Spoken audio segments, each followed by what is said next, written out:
What is up, everybody? I am the TheAireaidLord, and this is indeed the revival of a little series that we have yet to go to in a long time called The Writer's Block. I think that this episode we have now overtaken Project 7. We have overtaken... we're episode 5 now, so we are one Yes. episode better than Project 7. Hallelujah. So that's an inside reference to anyone who is a Dark Side Phil fan. If anyone's a Dark Side Phil fan, they'll know that reference because Phil only got to episode 4 in his series. Yeah, 4 episodes and that's it. And then it's gone. Anyway, we're not talking... Anyway, so this is Writer's Block, episode 5, and the topic of this episode is other characters in the works. The continuation from episode 4, which was recorded back in like the 8th of April, I believe. Yeah, actually, thinking about it now, it probably would have been a good idea to listen to that episode back, so we kind of could have been like, all right, where did we pick off? We've already talked about this, we've already talked about that, but no, it's like, we have no idea what we talked about. But, well, we talked about protagonists and antagonists, I know that. But yes. I don't know how much we went into on other characters, but we're going to delve into some more details about it anyway today, so... UBKA, we're back. Okay, so we should do webcam for Writer's Block. That'd be pretty cool, but I need a decent webcam, that's the only problem. You don't have a webcam though, do you? I know, it's case for these flipping, these logos now. With a big book. Yeah. Oh yeah, you'll have to make a new logo for the, but it's not really that hard. You have the template, so all you do is just change the text. Have the text and that's it, but so there could be a revolution, we never know, but nevertheless, okay, but we're still here. Yes, my webcam works, my computer webcam works, but it's just Pete who needs a better one, so... Yeah, I suck. So anyway, he doesn't suck. Well, he might suck, but anyway. So this is other characters in your work, and but when we were prepping for this episode, Pete was actually taking the reins on this one, on a lot of the things for the other characters. Because usually what we do before our episodes is we prep a little bit, obviously we have to prep a little bit for our podcast. Pump up, listen to some Rocky music, So there's some Rocky music. That's what the pump up clip is. Yeah, we have our pump up. Your pump up is the pump up clip. If you actually show that pump up clip, that the people would have already seen it if you actually do it. But oh my gosh, it's so good. But anyway, no, that's neither here nor there. But we were doing some stuff because other characters is more of like a media type. Well, it is kind of like 50-50 where, like, obviously in the Writer's Block I cover like media, movie type aspect of it, whereas Chris covers the boring literature part of it, which no one, unless you're 80, no one cares about. but basically, like, in terms of other characters, like, you have to kind of understand, obviously, antagonists and protagonists are all well and good, but I mean, if you don't have any other characters, then your story's going to be very bland. And so in this episode we're going to be talking about what other characters are and how they should always play a role, how they should all be pertinent towards your story, which is what you're trying to tell. Yes. And so the stories that the characters that you include aren't like just meaningless and they actually play a role. And like, I'm going to be nailing it right down to the bare bone aspects of it with some media theorists. Chris is probably going to ramble on about something, I don't know. I know, I'll ramble on about, Pete trying to take cheap shots. This is typically what we do. We take cheap shots at each other, but that's only because we're greatest of friends. But anyway, what I'm probably going to do is explain where these characters come from, like how writers sometimes form them, which is, I kind of talked about that for protagonist and antagonist, but I'm going to go into a little bit more detail, and I'm also going to give you some actual examples from things that I've written, things that I'm planning on writing, that come from... Yes, only in the Writer's Block. Only on the Writer's Block. So years from now, with all those movie deals and book signings, did you ever make that website edition for Writer's Block that we said we were going to be back in like March? I love it. Every time I'm reminded of it on the Writer's Block. Every Writer's Block we always get reminded about it. Yeah, we're going to have to do that sometime. Like, by the time it's going to be like Writer's Block episode like 55 and it's going to be like, hey, have you made that update for the website? Like, oh, no. No, we haven't. Yeah. Well, but still, it'll come at some point. But It will. If I remember it tonight, I'll make it. But anyway, so I will be talking about other characters and how they form, how you can form them, how they don't necessarily just come out of thin air in terms of just saying, oh, I'm just going to make this character and this is his name. There is a little bit more detail as to how these other characters form. But before I say that, I think it would help to hear what the definition and the actual terms that go into those characters, and we'll hear that from Pete right now. Of course, I am the man of many answers. Okay, well, basically, a story is always formed. We talked about this, I believe, in the episode 4. The story is basically based around how the protagonist, no matter what or who it may be, tries to stop the antagonist, or the other way around, or the antagonist might try and stop the protagonist in whatever they need to be. But like I said in the beginning, this is very bland if you don't have anything else for it. And there is a media theorist by the name of Prop, P-R-O-P-P, and he basically defined that every single story and every single character in a story can be defined in 8 different roles, in which these are, I'm going to list them out right here because I actually have them right in front of me. We've got the villain. I'm going to go into them in more detail, like one by one, but, well, not the first two because we've already heard of them. The villain, the hero or the quester, the donor or the magic giver, the helper, the princess or the reward, her father or the rewarder, the dispatcher, and the false hero. Okay, so we're going to go into some more detail on these types of things, but the villain and the hero or the quester are they're the protagonist and the antagonist, but they're in very simple terms.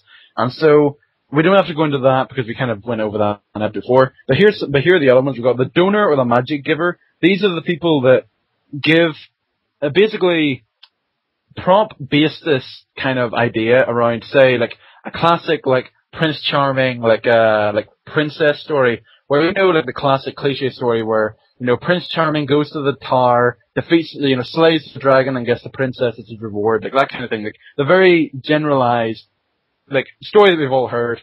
So he based his 8 roles on this story.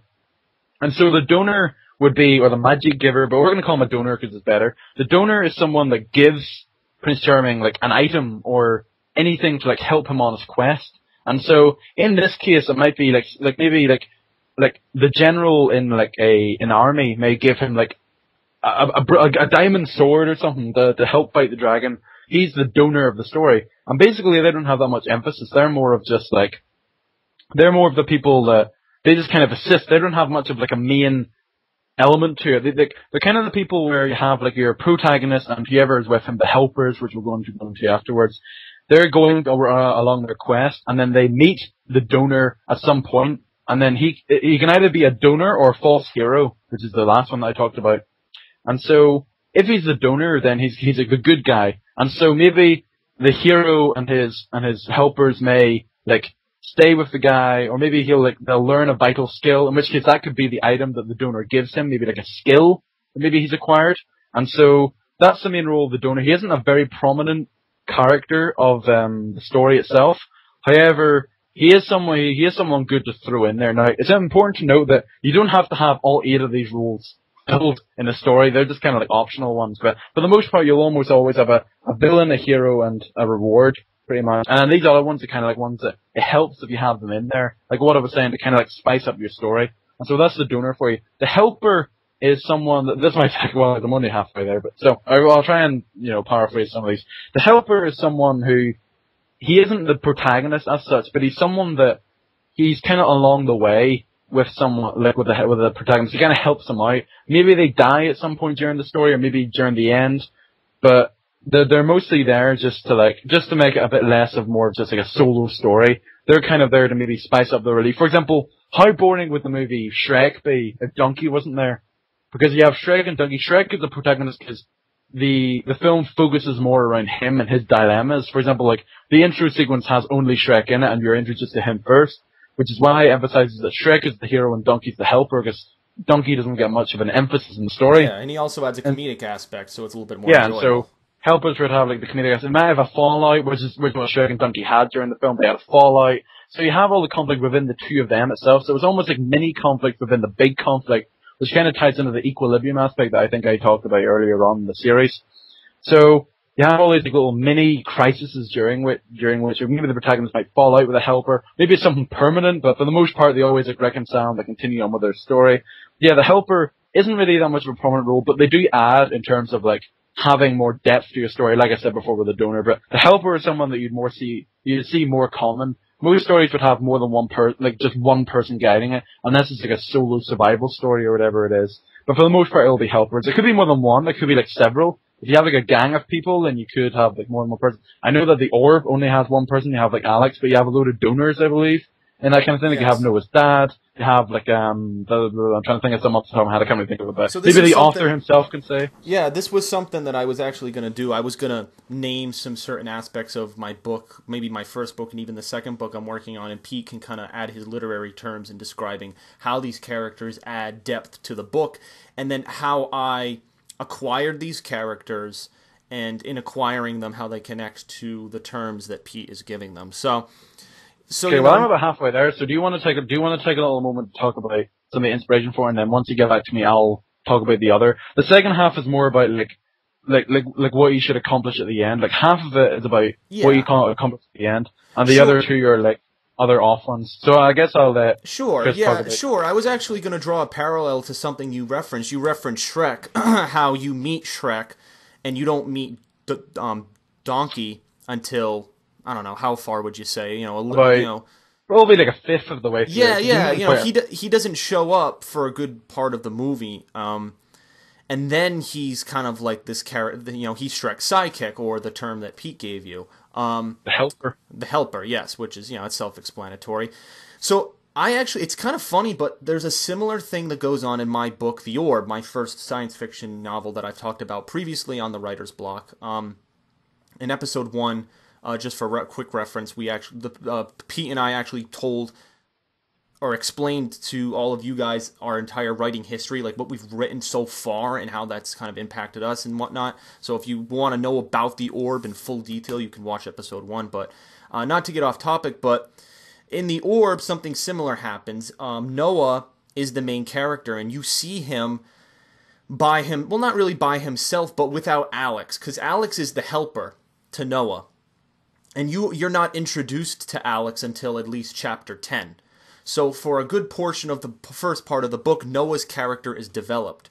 So that way, when you get to the helper, which is Alex, you already have some character development that's gone on with Noah. You know, Noah's given this responsibility. His dad is kind of gives him this mysterious responsibility. He has a falling out with this kid who's trying to harass him. He sees another kid get attacked. You know, he has kind of this romantic-y thing go on with this girl. So there are lots of things that are developed with his character, and it's interesting to see how now the helper comes in. Okay, so how does the helper change Noah's journey? And you can take this is what I was saying earlier, you can take your helpers from different aspects of your life. So I'd say the character of Alex as the helper is really kind of inspired by maybe my dad, or kind of ironic because today is Father's Day in the United States. I don't know if Pete and over here as well. Oh, it is. Oh, okay. It is. Yeah. So happy Father's Day, everyone. If this does come out in some day. Yeah. So happy Father's Day to Crawford and Steven. Just throwing that out there. Anyway, basically, Alex is the helper to Noah, and a lot of his inspiration is from my dad, because my dad has been a very big supporting figure as I've grown up and stuff, and Alex is similar, because Noah is thrown into this science fiction world. He's on a new planet in a new time period. He knows nothing about what he's doing.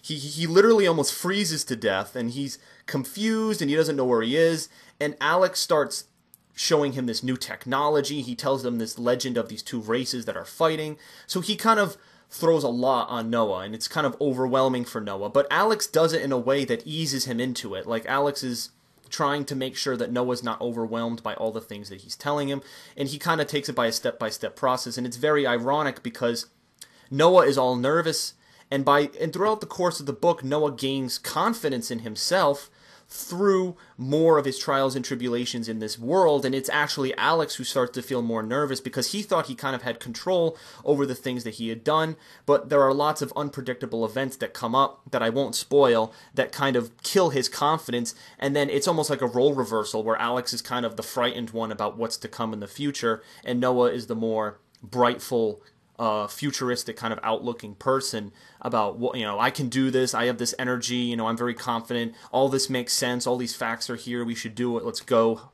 charge in, let's just do this, we can do it kind of thing. And it's good. You see through that character development, you have that happen. And the greatest thing is you can see how Noah's changed so much from the beginning of the book, where he had all that development that didn't even happen with Alex there. So I think a good thing to note from what I just told you is that you don't need the helper from the very beginning of the work. Like, you don't need Alex in the beginning of the work. Like, what if Alex was there in the beginning of the book, and instead of him being on Earth, what if you flashed to Alex and his journey? Like, oh, Alex is doing this while Noah does this.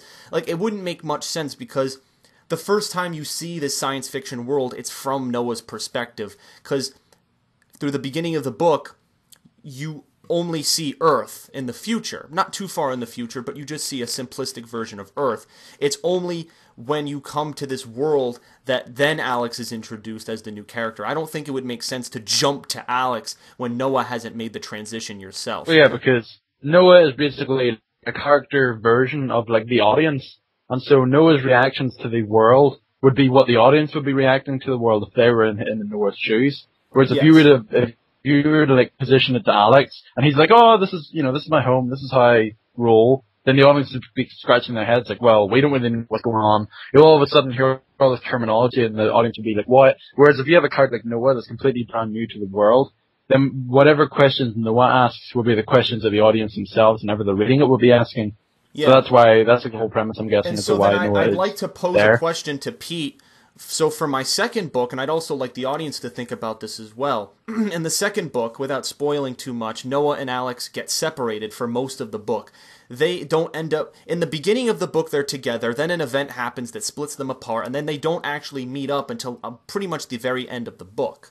And they go through a lot of character development. Noah goes through a lot of dark periods and things without Alex. And it's very interesting because in the second book, Noah goes under radical change where he can't deal with his emotions. And it's almost the fact that Alex was keeping Noah together as he kind of goes through this change period in the beginning of the second book. And when you remove Alex from the equation, Noah's emotions are kind of left to run rampage in a way. So this is a question I have for Pete. Since Alex is not only not with Noah for most of the book, but now Alex actually has his own segments, not in the first person, but in the third person, Alex trying to find Noah where he goes, you actually get to see a different part of the journey through Alex's perspective. And Alex is doing different stuff. He's in a different location than Noah, and he's doing different stuff. He's discovering different things. So would you consider Alex still to be the helper, even though he now has a different role? Like, the reader gets to see things that they're reading about him that Noah doesn't know, and they only meet up at the very beginning and the very end. Would you still consider Alex a helper in that regard, now that he's kind of taken on this different role in the second book? Well, it really depends on the interaction between Alex and Noah themselves, because a helper doesn't have to be like a sidekick. A helper doesn't have to be someone that's always there. For example, if I was to put like maybe a helper on like The Dark Knight, the helper would be like Alfred from The Dark Knight, because even though he isn't flipping fighting crime alongside Batman, he's still like there. He's still like a prominent role. And so if you have someone like Alex who's got his own almost like his own little story arc, we call that in media terms, we call it a parallel plot, in which two people have two different stories side by side, both happening at the same time. And so in that case, it would almost be as if like it's almost like two separate like stories and two separate sets of props rules occurring at the same time. In which case, maybe if Alex meets someone along the way, they could be like Alex's helper. Whereas if Noah meets someone along his way, then they could be Noah's helper for the story. So in that case, you can almost have like two protagonists in that case. But the most of the focus would focus on Noah himself, because he's the recognizable one. He's the one we always root for in the orb, and so naturally we're going to root for him again in the new book, especially if he's still the one that's being given the most focus. And so in that case, I would say that maybe I wouldn't say Alex would be the helper. Like if you were to give him one definite role in the second book, I'd probably still say helper in that case. However, if you were to kind of say, well, like his role could change, I would say, over the course of the story. A role can change in some cases. Like, for example, I was going to talk about in the second half, a donor can become a false hero. However, that doesn't change what he did before. If the donor still gave him something, he's still the donor. But then he can change into, say, a false hero, and then I'll talk about what a false hero is in more detail later on. So, like, in that case, then maybe Alex could start off as a helper and then progressively become, like, almost like a second protagonist in that case. Just, I don't think there really is a name for someone that has a similar story to someone occurring at the same time with a protagonist-like role. And Yeah. so I think in general we just say that it was almost like two different like narratives going on at the same time, Well, and so for they any have two different sets of yeah, principles. for any literature fanatics, or I mean, I read this book simply for literary critique. The fourth Twilight book, Breaking Dawn. If you read it, part of the book is actually taken from the first person perspective of the character Jacob, and that's kind of strange because for the first three books, it's from first person of Bella Swan's perspective. So now there's another character that you're being shown through the first person, and it's very. Some people I remember didn't like it because it's like, well, we've had all this character development with this girl going through this stuff. Now it's like we've got to relearn. Now it's got to like we've got to learn all this stuff for this new character again. And now he has his own plot while the plot of this girl is still going on at the same time. So that could be an example of it. But I don't like Twilight. Just saying that right now. I fucking Yes, you get a lot of people in the comments like, "Oh, Chris is a Twilight fanboy." No. As a writer, etc. I had to read it to critique because I like to read. I'm an author, and I obviously, if I'm going to be writing and stuff, I have to know what the quote unquote competition is. And since Twilight did so well market wise, I want to see what the pizzazz is. And it's nothing more than people like the romantic gushy bullshit. And Stephenie Meyer was smart in marketing her book towards that audience, and that's something I might actually have for an entire episode of Writer's Block, marketing your book and how Oh you boy, write. that'd be a fun episode, Mark. Marketing, writing to market, like writing for a specific age group or a demographic, or just like Stephenie Meyer did. So I won't go into too much detail because it's a nice juicy idea for a future Writer's Block episode. However, Okay. so I definitely agree that there's no actual term for what Alex does in the second book, but in a way he still is the helper because his whole purpose in the second book is to help Noah, even though he's not physically there with him in person. There you So go. so yeah. Let's see. What was the So other half? Yeah, I think yeah. shall I go? Shall I go over the second half of the prop rules? Yes, I think that would be the Then next place to go, and then I'll okay. comment on So it. Yep. like I said, the first four were the villain, the hero, the donor, and the helper. Like I said, villain, antagonist, hero, protagonist. If you don't know about them, head over to episode 4 because brilliant episode. Donor and helper. I just talked about donor being the person that gives the hero something to help him in his quest. The helper being almost like a sidekick. For the most part, is a sidekick-like character. Otherwise, it could be just like someone that doesn't have that much of a significant role, but still means a lot to the hero going on this quest. Okay, and the other four, two of them are kind of short, and the other two are kind of lengthy. We got the prince. I'm just gonna say this normally. Okay, the princess, the princess's father, the dispatcher, and the false hero. So I'm gonna talk about the princess's father and the dispatcher first, because they're the two easy ones. The false shepherd. Well, yeah, it's pretty much that. Well, false no, hero, it's not. false Well, shepherd. that's a bit Yeah, tricky. it's a All right. reference to Bioshock. Anyway, Well, go on. Well, the dispatcher is, simply put, it doesn't always have to be a person, but the dispatcher is the person that gives the hero, is pretty much like the person that gives the hero his quest to the reward or the princess. And so, sometimes it could be a person, like, sometimes it could be an event, sometimes it could be like a trigger event, like, so it really depends on, like, what you're doing. Could be the dispatcher, sorry, really, I'm getting tongue-tied, the dispatcher. And so, I'm trying to think of an example, like, can you think of any examples at the moment? Like, what I is can. the trigger? Okay, go for it. Noah's dad, Zygmunt Jefferson, giving him that book, that spiritual book that starts his journey into the science fiction world, I guess you could say, where he's teleported to another planet that's out in another galaxy. Would you say that would be the trigger? Well, is that really, like, that's the start of his journey, but who's the person that starts his, like, quest? Like, what is Noah's prime goal once he gets to this world is Then to find maybe these it's orbs. Jack, because they meet Jack on this planet, and Jack reveals, well, spoiler alert for the book, but Jack reveals things about their true parents, about what the father's goal Well, it's kind of a was. spoiler, but yeah, that happens in in chapter like 11 or something. Yeah, Quite early on. so it reveals it reveals the villain's goals, what the father tried to do to stop the villain's goals, and what the kids kind of have to do from where the father left off. So would you say it could be, because Zygmunt gives the quest to Noah, but he doesn't explain what the quest is. It's kind of like, oh, go on this quest, and I'm not going to explain to you. You have to figure it out on your own. Even then, Zygmunt just kind of says, "Oh, read this book." He doesn't really say, "Oh, read the book," and then once you get here, do this, do this, do this. Like, well, it's because it's more the.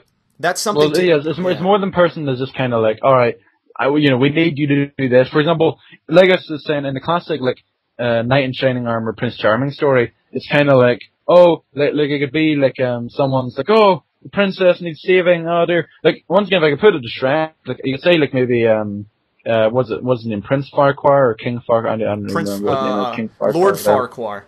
Lord Farquhar, yes. Oh, right. Yes. Lord Farquhar, he's kind of like the dispatcher because he's the one that says, oh, I need you to go and get the princess. Like, you can have different versions of the dispatcher depending on the hero's story. Sometimes the dispatcher is the hero himself or themselves. Maybe it could be like, oh, I want to do this and so I'm going to do it. Or sometimes the dispatcher isn't even anyone. The dispatcher can just, like, doesn't have to be a dispatchment. It's just, they're just doing it.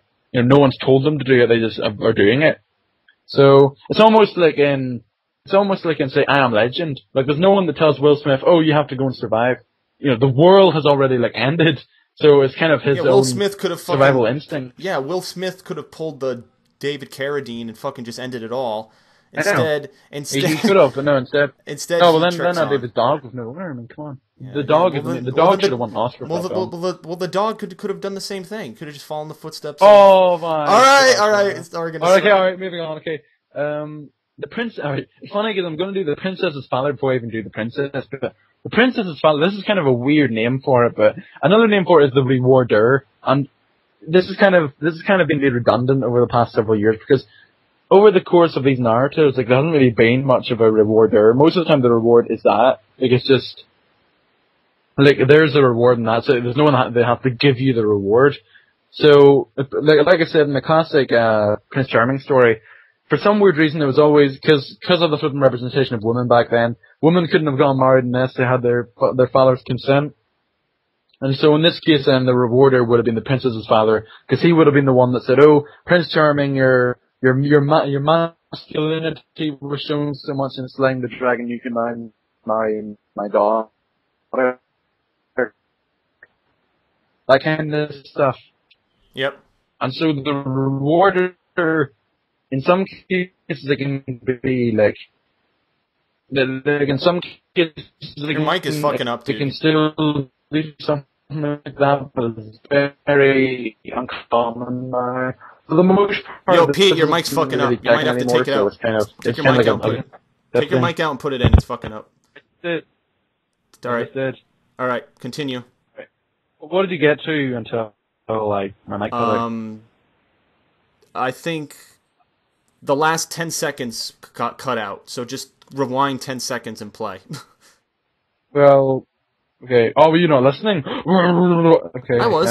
Anyway, so it was made redundant. Yes, blah blah blah. Part. Yeah. For the most part, it just kind of the reward just kind of being given. It could be an action, like maybe it could be like the reward. Say for example, on the one like Batman, like say the reward is peace for Gotham City and the elimination of the Joker. And so the rewarder is like, it doesn't have to be a person, it could be like the rewarder, the person that's going to give Batman the reward, or the thing that's going to give Batman the reward, say, for peace on Gotham, is to stop the Joker. So, kind of in a weird way, the princess's father is taken by the position of stopping the Joker. That could almost be taken into that role. And so, and those are the two not complicated ones, gee whiz. Okay. Yeah. The two complicated ones are the princess, which isn't actually that bad, but the false hero is a very interesting one. False shepherd. The princess... Princess is the reward, and then once again, it's called the princess because of the Prince Charming story. He slayed the dragon just to marry the princess, but now it's no longer went to women and stuff. Now it's just like, whether it's like peace on earth or peace on whatever. So is the princess the cause? Is the cause of the villain or the protagonist, would you say? Well, it's pretty much what the hero is going to get from completing his journey. What is he going to earn from? Like, obviously, he isn't doing a quest just because YOLO. Are there times where that goal is not always clear, where the character might not always know what that end result is, like why they're doing it? Well, he should have a motive for it. and his motive could be like why are you thinking about something in particular? Well, I'm thinking about my first book, and the main character is really just doing it because of a right and wrong, but he's also doing it because of an obligation to his stepfather and his real father, and those are the driving forces for Noah in the first one. For the second one, it's a little bit more obvious. You know, a friend of his is taken away, and his goal through the whole book is just to get her back, and that's like the main. So the reward is her again. Yeah. Whereas in the first book, you could probably argue that the reward is just the orb. Like his ultimate quest for doing all this is to get the orb. It could be an object or something like that. It could be a state of mind. It could be a person if you really want, like a person. Like in your second one, it could be an object. Like in your first one, it could be anything. Well, this brings us to another topic, which I think we'll have for another writer's block. The title of your work. I think that would be a title. Oh, yes, boy. I think that would be great because you just brought up the orb as the goal, and the book is called The Orb, and that's kind of the I'll save more of the details for the episode we save for this, but. That's kind of the reason why the book is called The Orb, because the orb is an object of immense infinite power, and there are specific characters in the book that want the object, all for different reasons. You know, Noah wants it as an end game to kind of just make himself more at peace with himself. Jack wants it because of his crazy obsession with Noah's mother. Augustine wants it for his quote-unquote peace. So, all these different characters want it, and in the end, it's up to the reader. What does that object really mean? Is it infinite power? Is it peace? Is it love? Like, what does an object of that power really mean to all these people in the book? So it's kind of that interpretation, and that's the titles of my books are always up to interpretation. Like The Heir is a title given to somebody, but in some ways, it's also.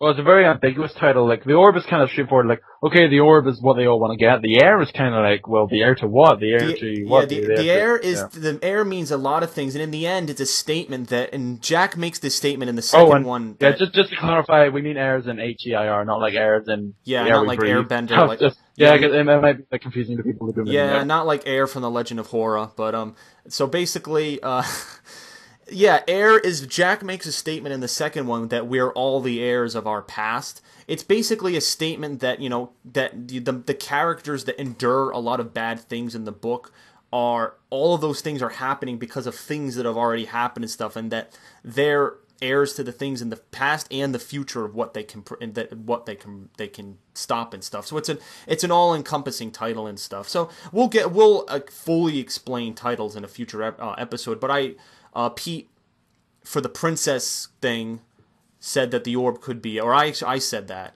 and I just felt that I should explain a little bit about why the orb is. As for, what was the other term, other than princess, what was the other term you named? Well, the princess's father? Yeah, so what would you say that would be in my book? I'm just trying to use my book as an example, because people have heard like I said, for the most part, like, over the past several years, like, the rewarder has kind of been gone for now. So it's almost as if, like, obviously the easiest one to say is who's going to be the person that's going to give the person the orb. But if the orb has no owner, like, for example, it could be like, oh, maybe the orb is owned by someone, and so the rewarder is the person that gives them the orb. But at the same time, the rewarder could also be the villain, because the villain's the one that owns the orb. But because the orb is kind of like something that no one has, it is of no one's property, it is just there. Then there isn't really a rewarder, because if the reward, you always have to put the rewarder in the prospect of the reward itself. You can't say, oh, the rewarder is, say, this person because he gives Noah like a flipping doggy treat because he completes his quest, but the reward is the orb. If that's the case, then the reward's going to be the flipping doggy treat, it's not going to be the orb. And so you have to always put that into context. And so the reward comes first. Always the reward comes first. And then the rewarder is like an optional thing where if there is a rewarder, then that's what it would be. That happens in the book. Yes, another spoiler alert, but when Noah defeats Augustine in the first book, and everything kind of goes back to normal, the Tarfons intervene and kind of, the king of the Tarfons, Hasten, bring Noah aside specifically and say, thank you for doing this, thank you for saving our nation from Augustine, thank you for doing this. So he's praised, and they supply him answers to the things he was confused about. But they don't give him the orb. No, they don't give him the orb, but Noah makes So they're not the rewarders, they're just kind of there. Yeah, Noah ends up destroying the reward, is that like a paradox? Because Noah ends up destroying the object that could, make him infinitely powerful, or like he ends up destroying that. And that's something that says a lot about his character, though. And that brings it full circle. Not to go off on a tangent about my book, but if you remember in the beginning of the book of the Orb, Noah is very resistant to the wealth and the fame and the power that he has, okay? Destroying the orb is kind of bringing that full circle, that Noah is saying, no, I don't want this power. It's corrupted people like Jack and Augustine. I can't have this happen to me. I've denied power in the past when I was rich with my father. I'm denying this too. I want it all to end, and boom, he breaks it and it's done. So that shattering, and it's a dramatic moment when it shatters because Augustine has to watch it. And all of his people watch it as they're dying. It's a dramatic moment, and as it all comes to like a forefront, as Noah clasps his hands together, kind of saying, yes, I've made that step. So just a little side thing from my book. If a theme. In that case, then the reward would kind of be, the reward might not be, like, it's kind of a fun thing this year where you can kind of toy with the rules a bit. But like I was saying, like the donor could also be the false hero in some cases, in some twist. In this case, maybe the reward wasn't actually what they were looking for at the end. Maybe the reward was something else that wasn't direct, like it wasn't so direct. Like I was saying earlier, like the orb, such a direct reward. Like, oh, it's going to be the orb. That's the reward. But maybe it's a trick. But when you have a twist like that, maybe the reward isn't all just this material. Maybe it's something else. Maybe something like moral. Yeah, morally, like confidence. Because Noah at the end is so much more confident in himself than when he was just the rich guy's son. When he was just a ploy. When he felt like he really had no purpose in being rich and powerful. He really felt like he had no worth. Being in this universe gives him worth, but having this immensely powerful objects in his hands, he breaks it and denies it, basically telling you, oh, that wasn't the reward the whole time. What he gained inside of him, the confidence, was really the reward in the end. So. And so that's basically character development for you. And whether or not, did we talk about character development I'm pretty sure we did in episode 4. Yes, I think it was 3. I think one of our episodes, 3 was entirely 4 characters, if you remember. I think if I remember looking, it was, alright, very quickly. Episode 1 was our work. Episode 2 was basic plot. Episode 3 was like introductions, conclusions, and twists and stuff. Oh, okay. So like intros and endings. And then episode 4 was antagonist and protagonist. I believe. I'm pretty sure that's right. And then this is other characters, and then we'll decide what's going to happen afterwards, and we'll decide if there's any loose ends that we need to tie on characters and stuff, because this is pretty much us for characters. This is pretty much just done. And then we'll move on to like a brand new topic, like kind of like stories was its own like big chapter. This is another big chapter, characters. What were the two ideas that I posed? What were the two ideas that I posed? That would probably be in like the aftermath, like once you've written your stuff, then you can start worrying about like marketing or maybe that could be a process in writing it. Maybe it could be like that's kind of like a double-edged sword where it's like parts of it can come in the writing and the other parts of it can be in afterwards whenever you're actually trying to market it. And that could be something that I could really talk about because media is all about marketing. Like it's all, well, not all about marketing, but it's all about the theory of marketing and why stuff works. The psychology of it. Oh, love that word. Psychology. Yeah, lovely. Brilliant. Once you bring that up, I'm like bouncing around my room. Like, psychology. Brilliant. Anyway. Yeah. We have one final rule here. And we have the false hero. Now, Chris, if I was to say to you, false hero, what comes to your mind? If the hero protagonist, what is the false hero? And don't say false protagonist, or I am gonna stall you for a minute so I can turn on my light and not have to through my mic. But I'd say a hero that is falsely. No, I'm joking. Oh my god, I would actually have like strangled you if you would have said that. Yeah. Good thing we live in different countries. The thing about all the rules that I've said so far, what one do you think? What big rule? It's kind of like it's very common these days. Maybe someone who betrays somebody. Maybe let's say. Okay, so all right. The greatest example. Again, I think this is. I'll do this for the rest. This might as well be like from the Orb podcast or something. Oh my gosh. No, but I think it's good because. Well, it's the easiest one to go to. Yeah, episode 1. Yeah, because the book's available for purchase on TheAireaidLord.com. I figure I should plug myself, but I also pretty much described most of the story over the course of the previous episodes we've done, and I don't want to spoil the whole thing for people. I have put up spoiler alerts before I've said things, but this is another spoiler alert that Jack is the, I don't know, I forget the term that Pete just said, the initiator who begins their quest and truly explains... Dispatcher. Huh? Dispatcher is The the term. dispatcher. Okay, so I forget things easily, but the dispatcher would be, I think, Jack, because he fully explains the gravity of their situation, what they have to do, and then they trust this guy, and then they come to find out that this guy has all these different goals, and he's been plotting with the enemy, and they thought he. I think this is where the false hero thing comes in. You would have thought Jack would be the hero. Oh, he saved Noah and Alex. He gave them this ship, and he's going to help them defeat Augustine, and they're going to get all the objects together, and they're going to save the universe, and Jack's going to be a hero. Nope, Jack is going to be selfish. He wants the orb for himself for his own selfish reasons. He desires something totally different from what Augustine wants.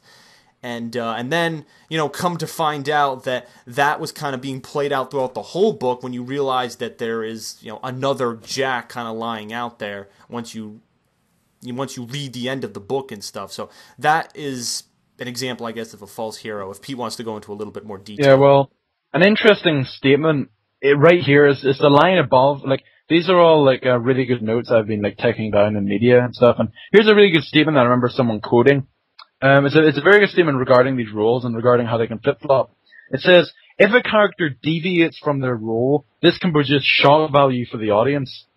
And this is a very true thing, because if you think about all 8 of them that I've said here, like, I'll go into the false hero a bit more in detail here. The false hero is the one that's the false hero is pretty much the one where it's going to create the most shock value. It can be filled into almost all of these, maybe not like the villain, because the villain's already like an anti to the hero, so having him being a false hero doesn't really help. Unless there is one example I can probably say here, and it might be another spoiler. I'm not sure if I can try and say it in a non-spoiler way.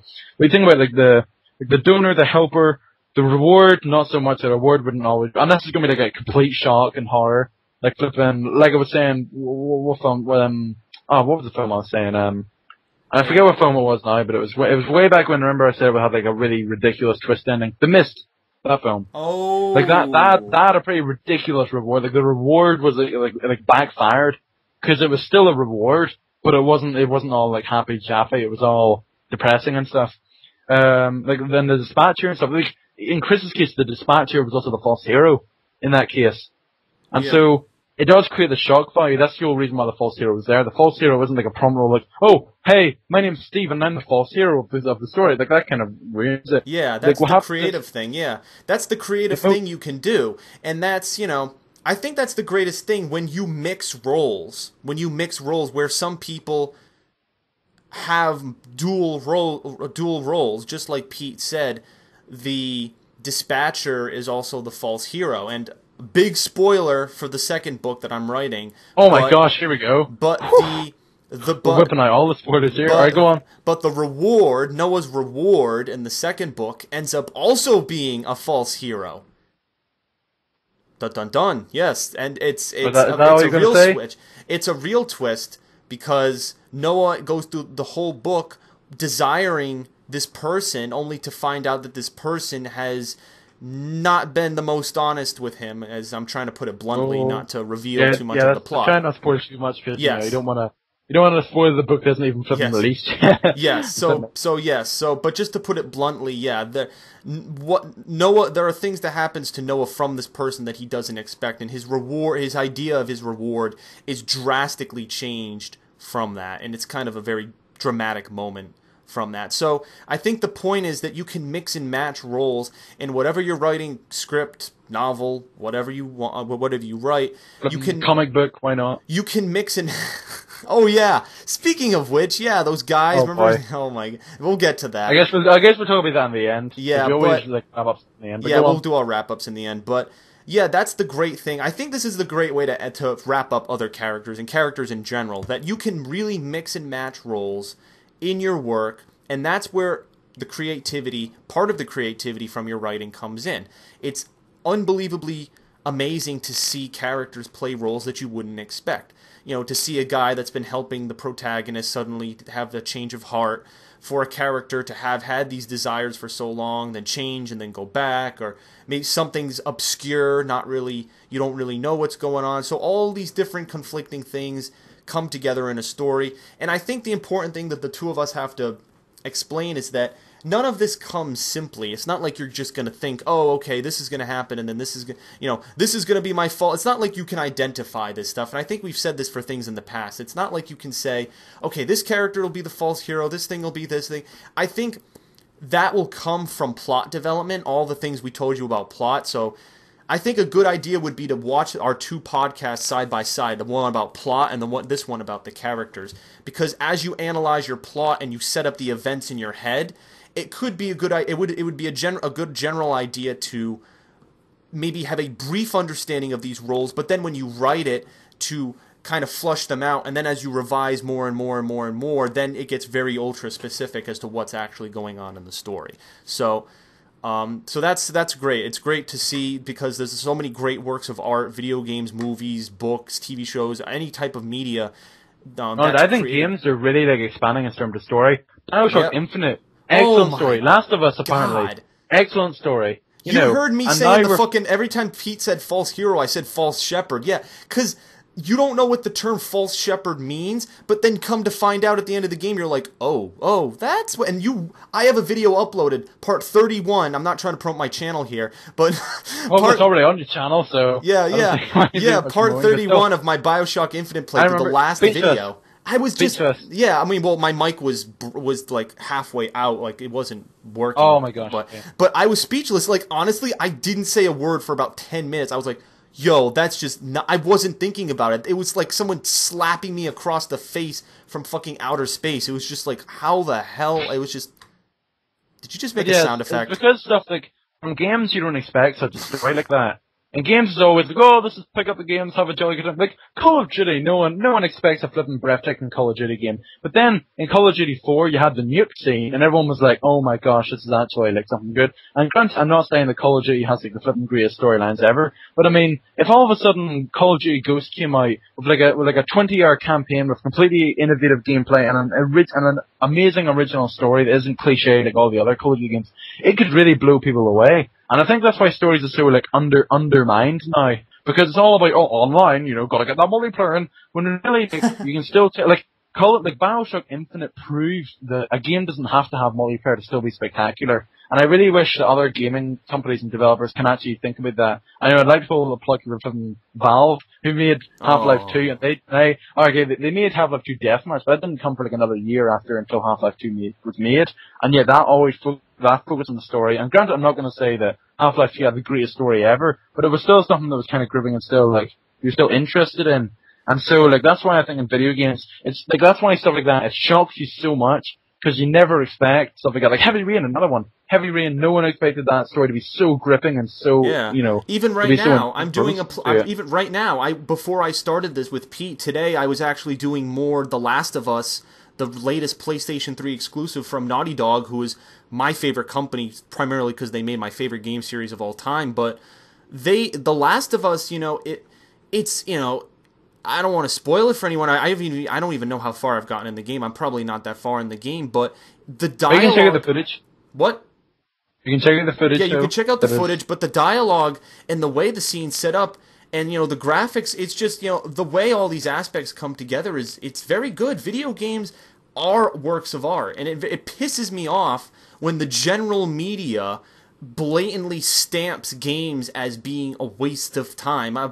Before Pete and I started this podcast, we were talking about how things are stereotyped. We were talking about Irish stereotypes and American and Britain stereotypes, but we also discussed the stereotype, for video games. And it's, as gamers, both of us being gamers, it's unfair that games in some regard are trademarked as wastes of times and not innovative, because there are some games out there that tell stories way better than some movies do.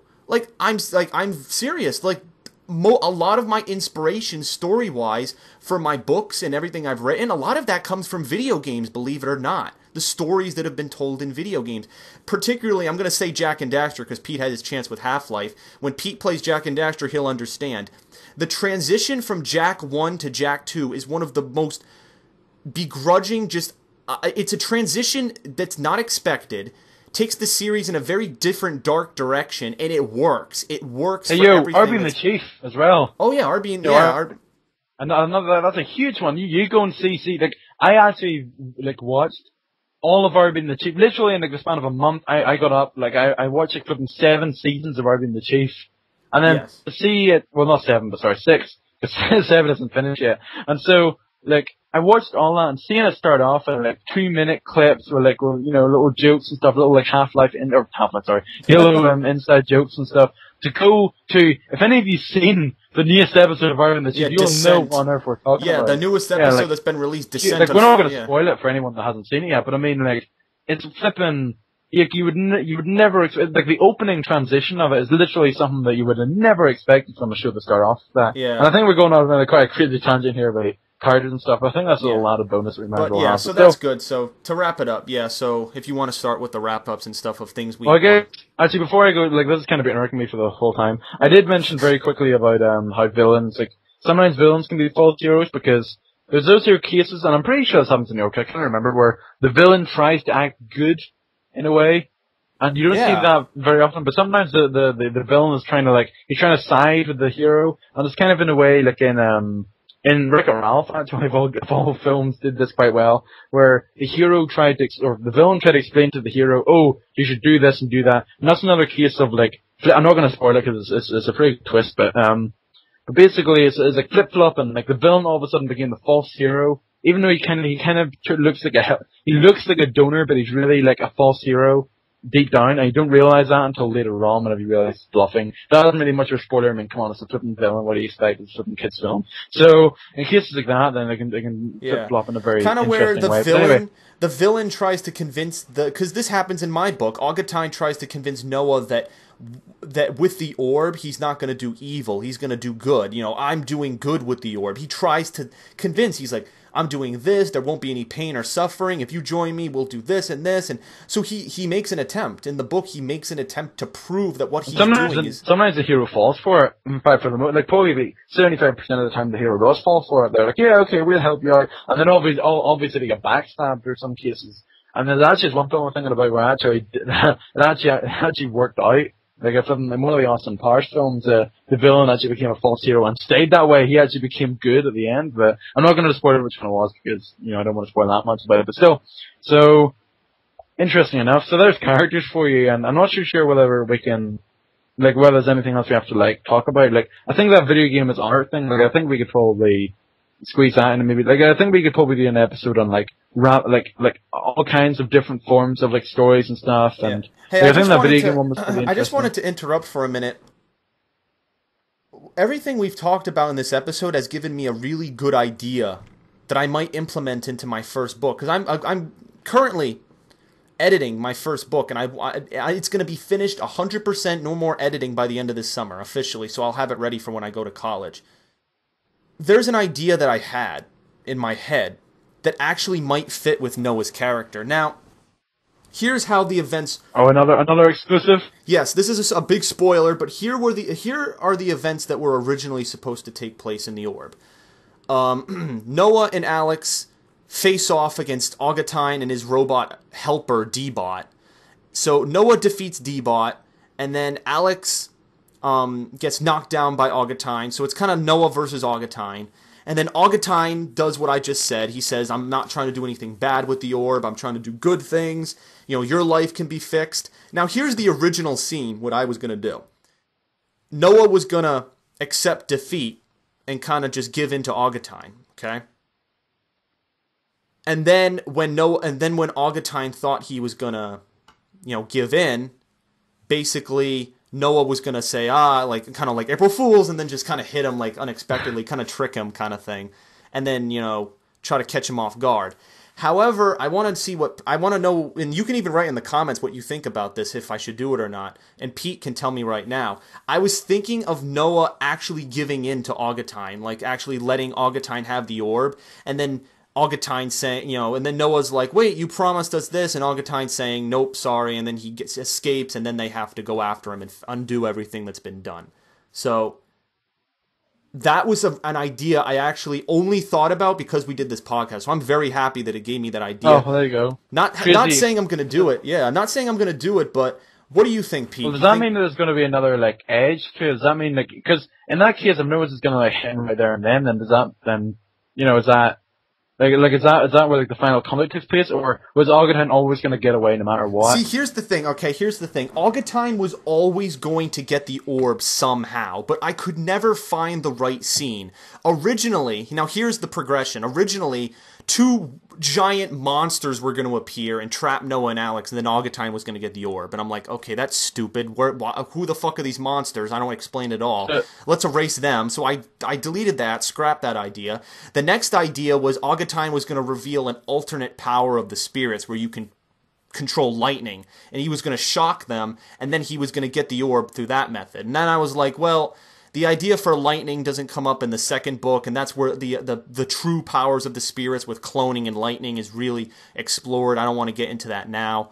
So then I was like, all right, I'm going to scrap that idea. Then the idea I have now, the idea I have now is that Augatine, Noah catches Augatine off guard, but then Augatine reveals another power, which is the cloning power of the spirits, which then leads into the end of the book, how Jack's clone is created, basically. So it gives you some understanding. Oh, if Augatine can do it, Jack's clone do it.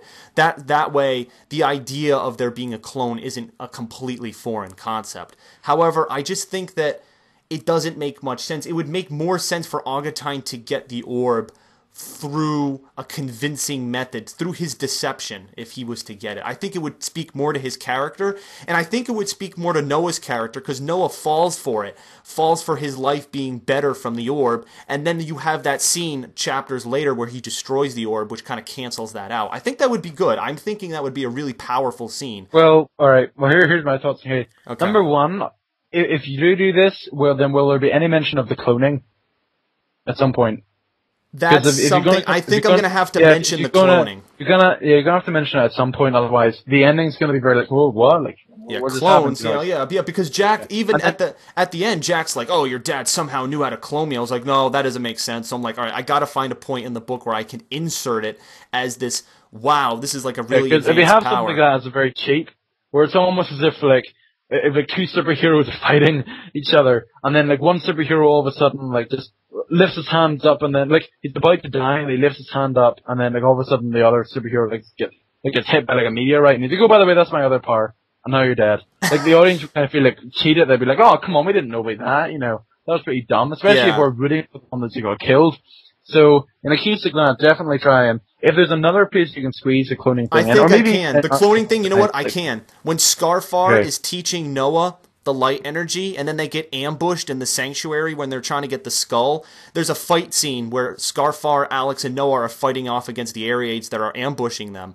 Scarfar can briefly reveal the power, and then Noah's like, whoa, like, I didn't know that the spirits were that advanced. So it can just be like an aside thing, like, wow, I didn't know the spirits could do that kind of thing. And then later that's more of like a surprise whenever you're like, oh, okay, that's kind of cute, the cloning thing. And then it's not until the end that they realize, oh, okay, this is actually like a pretty big deal because Jack's back. Jack's back, that's really funny. But yeah, so, and then also, one other thing is, whenever Augatine's giving Noah the speech, is Noah, like, because just always keep in mind that Noah is pretty much the audience's reaction, like the audience's, like, reactions to the world should grow along with Noah's reactions to the world. And so, in this moment in time, would Noah's character development be at a stance where he would believe anything, or where Augatine would have to really, like, push until Noah actually believes him?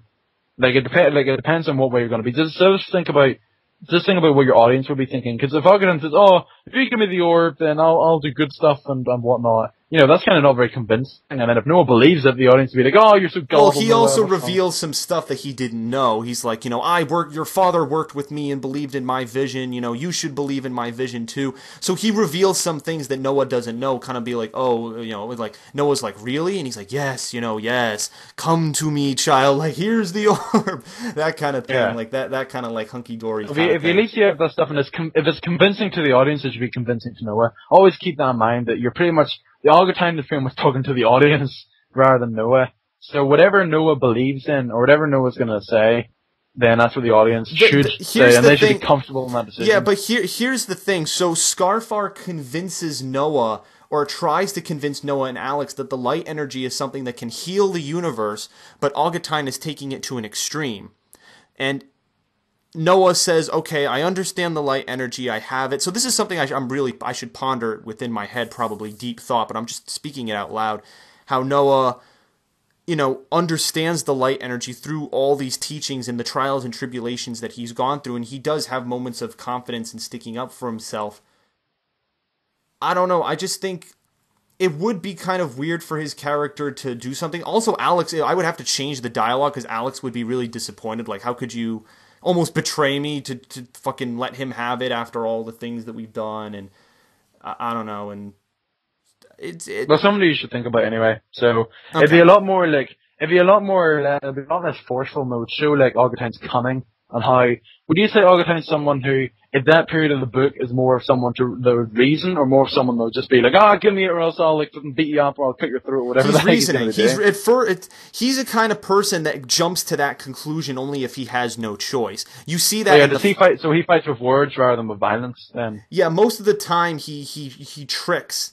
But the thing is, if he can't get his way with words, he resorts to violence. Like if he's trying to formulate things in his head, like, I can get this guy with my words. If he can't do it, then he's like, fine, I'll just attack you. And then he lets his emotions take control. And you see that in the final fight when his people are his own people that he was trying to save start committing suicide and trying to attack him. You see the collapse of his character all at once because, oh my God, these are the people I've been trying to serve. Now they're turning against me. Here's the kid that caused it. Now I'm just going to use violence. No more words. I'm going to throw everything. And you see his punches are all sloppy and he's just throwing himself at Noah. Noah, since he's being so sloppy, Noah's able to defeat him because of that. So that's the collapse of his character at the end of the book. So you see the cunning, and then it's almost like he's cunning before he has the orb, but once he has the orb deludes him in a way. I think that's an interesting way to look at it if you think about it. It's almost in a case of like, that's kind of a funny example, but it's almost a case of like a YouTuber who does stuff without any money and stuff, but then all of a sudden the prospect of money and he gets it, then all of a sudden he turns, I'm just gonna do this and do that, and like he's pretty much talking about money, he doesn't talk about anything else. Hey, I mean, just saying. Hey, gaming.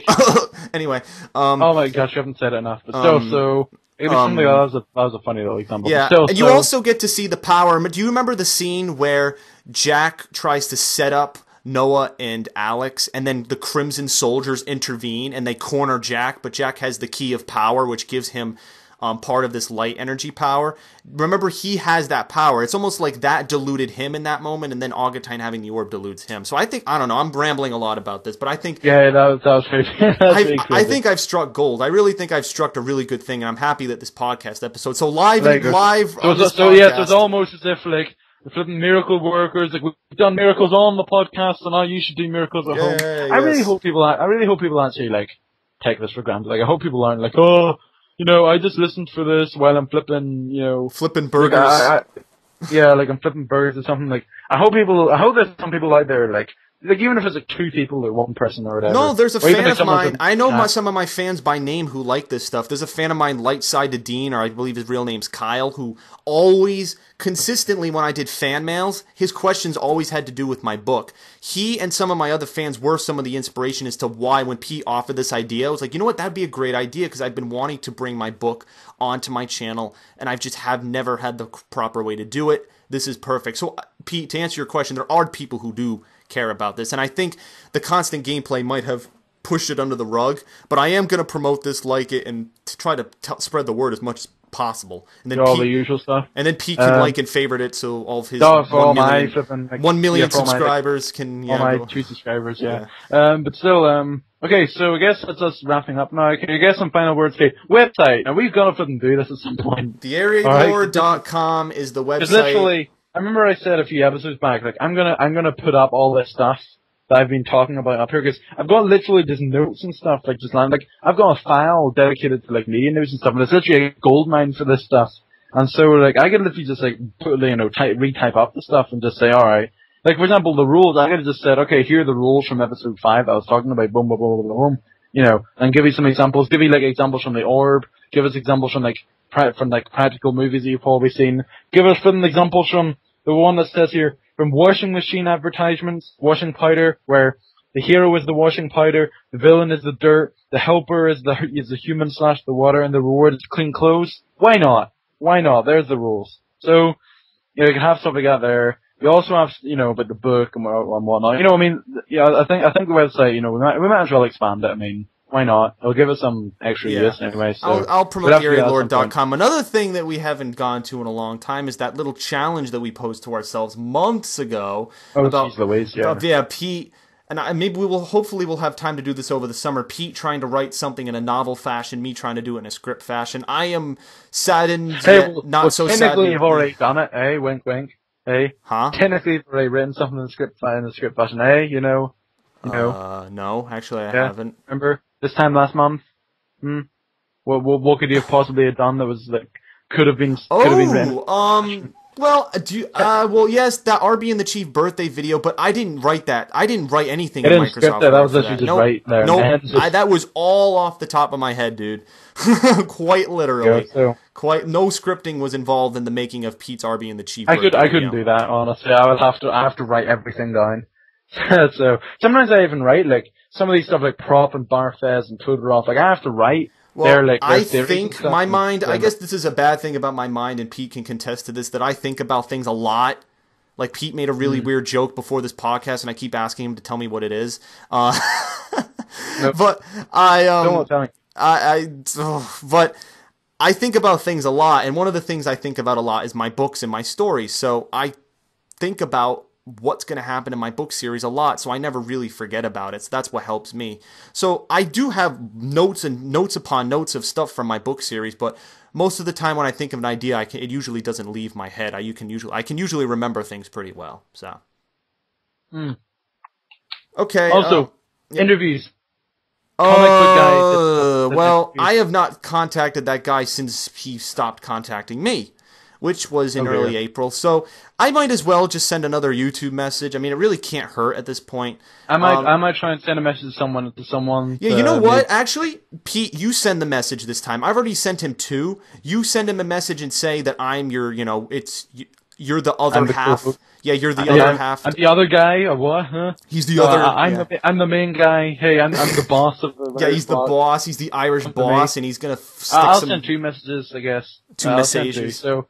But we might get some interviews in here of people that are actually enthusiastic about it. Not necessarily writers as such, maybe something that have an enthusiasm for literature or movies. Another idea I might implement is perhaps, I don't know if we'll do this, but maybe as an end segment to some of our Writer's Block episodes, we could perhaps even have fans or guests come on just to comment about what they liked, what they're writing, and have them give us their and then we could probably break it down for them and give them tips or whatever. Exactly. People are up for it. Yeah, so if people want to do that, if you want to do that, I'm open to it. Leave a comment in the comment section.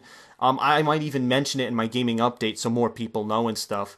And then you can contact me on Skype. I'll add you to Skype, and then I'll give you a call while I'm doing this with Pete, and then we can get you in here. Almost like from the show or whatever. Yeah, oh my god. You never know.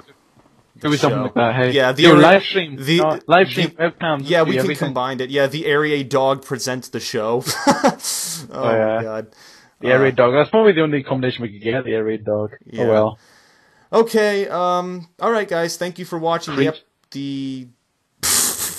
Anyway, guys, thank you for watching the next episode of the Writer's Block, episode 5 of the characters. Plug time? So I guess, TheAireaidLord. Go subscribe to his channel at. Oh wait, never mind. You're already on it if you're watching this. So fair enough. Obviously, I'm PDog, youtube.com/PDog. Yep, all the links will be in the description. Yeah, you can follow me on Twitter if you really want to, but I don't tweet. So. Yeah, he really doesn't. The only time he does is when he uploads a YouTube video and it's tied to his YouTube account, I guess, so it says at YouTube. So, yeah, if don't follow me on Twitter, please. I don't want anyone following me on Twitter. I would only start tweeting legitimate stuff if I got maybe 100 plus followers. I got 36, so I mean, and half of them are from real life, so. It's not, I'd barely even tweet anyway. But yeah, I'm still very active on the YouTube because I got an Elgato recently. Oh my god, self-promotion. That has nothing to do with writing. I am ending this video now. No, doesn't matter. I'm joking. Well, no, to be fair, if you, I guess I might as well bring this up. Hey guys, remember that series I was talking about? Yeah, still not made yet. Yeah. Okay. Well, he's still missing one component from it. He's still missing Halo Reach. Yeah. So. Still need the game. Yeah, of all things, I got the most expensive thing, but I don't even have the fucking game. I also need the dedication of other people. Which I'm not in my personal opinion, I'm not too confident in that. But anyway, which happens anyway. I'll give you updates if it even means anything, because at this point I'm kind of it's not looking very optimistic. Like, it's still there, it's still an option.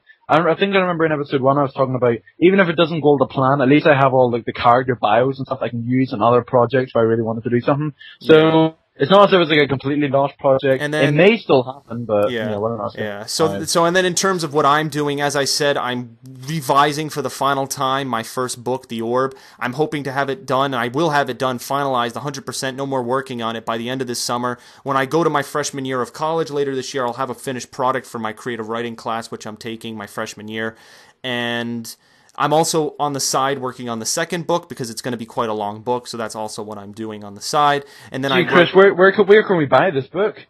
No, I was going to say youtube.com/TheAireaidLord. Wow. www.TheAireaidLord.com, which will also be in the description of this video. You can buy it through PayPal, and then I ship it to you. All the shipment fees go through my email, which I haven't gotten any in a long-ass time. I think, honestly, I used to promote a lot before, but now I've kind of been lackadaisical with promoting it and stuff. I guess this is probably like a way you can justifiably promote it, because it's the writer's block. I mean, where else are you going to promote it if you can't even promote it? Where else but to promote the Orb but the writer's block? Dun, dun, dun, dun, so, of course. Yeah, so... We should have one of those things where it's like a discount code. It's like discount code writer's block for 20% discount on shipping. Yeah. In time, don't worry. That'll come once all the hot babes come. No, I'm joking. No, but once the flipping website gets updated, more like. Alright, anyway, so yes. I guess we'll wrap it up. I think this is maybe 1 hour and 10. No, 1 hour and 10 minutes is the. I don't even remember how long the other ones are, but still, hopefully, we're still in good time. Still, we are in good time. All right, so I guess it's us. Thank you. Yeah. And, actually, before we go, what idea do we have for the next episode? Do we have? I guess we'll think about it. We'll think about it. Character finalized. It could be, maybe finalizing characters. It also could be the title of your work, which is very important. Which I often probably should have done that. It's like episode 3 or 2 or something, but never mind. That's okay. It's fine. It's okay. I mean, they could probably come into marketing ploys. You know, it could. It could be a good reason. The two of us will have some more fireside chats, and we'll figure out what we should do for the next one. Then we'll obviously do it. And I don't know if it'll come next Sunday. I think Pete would agree with me if we do these every Sunday, we kind of get burnt out. So we might do this on a 2-week basis, if not a 3-week. I don't know. Like I kind of liked the format. So, okay. Yeah, it depends on. Well, like I'm always free on Sunday nights anyway, so I'm always like, because now there's no school. You know, it's not as if I'm like, oh no. Monday morning, because I like Monday to remind morning. You guys, it's now 12:10 at night here. He's still going strong. He's still got vibrancy in his lungs. Yeah, he's still going strong. I'm not even like falling asleep. I'm still rocking it. Do you want to know why? Only reason was because we're doing Writer's Block. If we were talking about anything else, I'd be like flipping snoots. Like, I'm sure. All right, I think we're gonna wrap this up because Pete's getting a little too antsy here. So thank you for joining us for the Writer's Block episode 5. This is Pete and Chris signing off. Thank you. We'll see you later. Yeah.